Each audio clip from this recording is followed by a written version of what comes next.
Star Wars: The Last Jedi delivers a soaring blend of drama, action, and comedy, while also tying up a few loose ends left in the wake of The Force Awakens. Writer-director Rian Johnson's chapter successfully, and perhaps controversially, thrust the franchise forward in a number of meaningful ways, and it does so largely by answering a few lingering questions along the way. Warning, major spoilers ahead. Who are Rey's parents? It seems that in the Star Wars universe, all our favorite characters are related in some way. Darth Vader was Luke's father, Leia is Luke's sister, Han Solo and Leia were married for a time, and Kylo Ren, also known as Ben Solo, is their angsty, villainous son. So when Rey was introduced in The Force Awakens, questions regarding her true lineage ran rampant. After years of speculating that Rey was somehow related to Luke Skywalker or Obi-Wan Kenobi, The Last Jedi put all the rumors to bed. In one of the film's most subversive plot twists, Rey faces a deep truth about her parents' identities. Her parents were just a couple of heartless nobodies who sold her off as a child.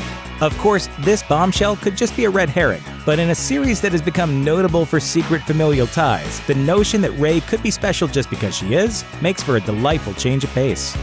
Can Leia use Force powers? During the credits of The Last Jedi, in loving memory of our princess, Carrie Fisher appears on the screen. While that heartfelt goodbye acknowledges Fisher's untimely passing, The Last Jedi's story does not, but it does give her some awesome powers. Early on, Kylo Ren leads an attack on Leia's ship. There's a moment when Leia senses her son's presence.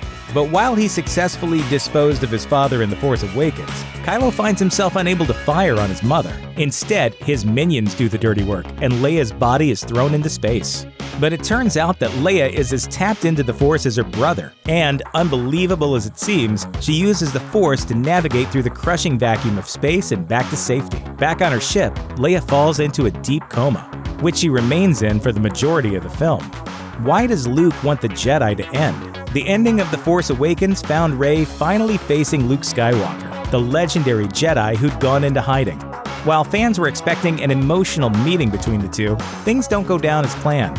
When Rey finds him on the planet where the first Jedi temple was built, Skywalker takes his old lightsaber and tosses it off a cliff. Why is he so disdainful of the Jedi? It seems that Skywalker took the blame for Kylo Ren's turn to the dark side. This all stems from Luke's failure to train Ben Solo in the ways of the Force.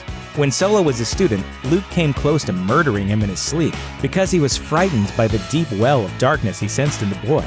Ben woke up to find Luke staring down at him with lightsaber in hand and responded with a fiery rage. Ben destroyed the Jedi School, many of its students, and assumed he'd ended Skywalker in the process. Following these events, Luke decides he wants the Jedi to end because theirs was a legacy of hubris and failure, capped by Luke's own epic failure, which turned Ben Solo into Kylo Ren and helped fuel the rise of the First Order. Does Snoke's identity even matter? When The Force Awakens hit theaters, speculation ran rampant regarding Supreme Leader Snoke's real identity.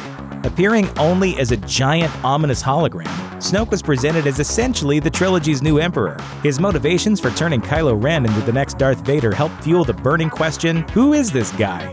As frustrating as it may be, The Last Jedi doesn't deliver any new revelations on that front. What the movie does do is finally give us Snoke in the flesh as he dishes out pain to Kylo, Hux, and even Rey, before a surprise twist puts Kylo and Rey on the same team, destroying Snoke and his flashy guards. When all's said and done, it seems Snoke's true identity is, well, just Snoke. While it's likely his backstory will be explored elsewhere, as far as the sequel trilogy is concerned, it seems we've learned all we need to know about Kylo Ren's former master. Thanks for watching. Click the looper icon to subscribe to our YouTube channel. Plus, check out all this cool stuff we know you'll love too.